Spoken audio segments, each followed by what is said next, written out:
Okay, so today we're in Ephesians 4, and the main thing I want you to know about Ephesians 4 is that God has a glorious purpose for the church, and you, church member, you have a part to play. Now, we've already seen in the book of Ephesians that there are some amazing things said about the church. Just yesterday in chapter 3, we see that the Apostle Paul says it's through the church that God makes known his manifold wisdom. And this eternal purpose for the church, God has realized in Jesus Christ. So God has an amazing purpose for the church, and Jesus is at the very center. And then in chapter 4, we see there's these commands now given to individual Christians, to church members. And these commands are given to church members, individuals, so that the church corporately would become who we're supposed to be. Now, I think in summary, if we could just kind of summarize what these commands are, I think Paul is telling us that we should live in a way that fosters unity. Unity is central. It's a central theme here in chapter 4. So these commands, like in verse 2, to walk in humility and gentleness with patience, bearing with one another in love.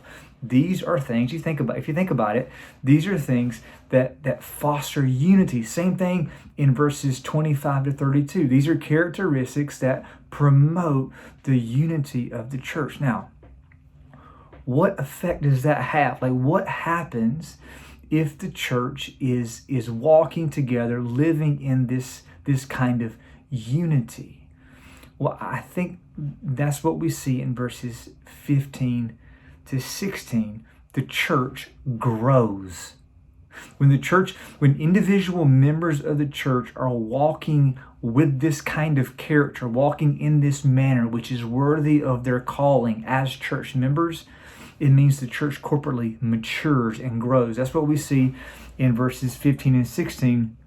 The church, speaking the truth in love, we are to grow up in every way into Him who is the head, into Christ, from whom, verse 16, the whole body, joined and held together by every joint with which it is equipped, when each part is working properly, makes the body grow so that it builds itself up in love. And that's really key.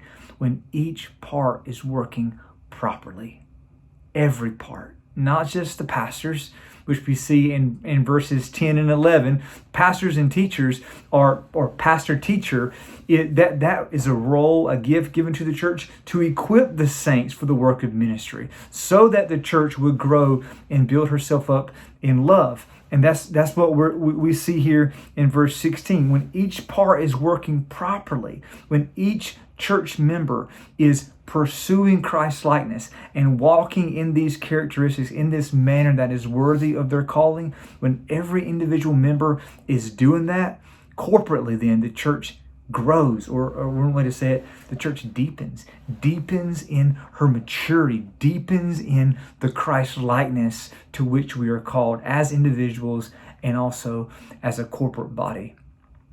And that is how, through the church, the manifold wisdom of God is made known. Again, huge, amazing, corporate, beautiful vision for the church, and individual members have a part to play. You have a part to play.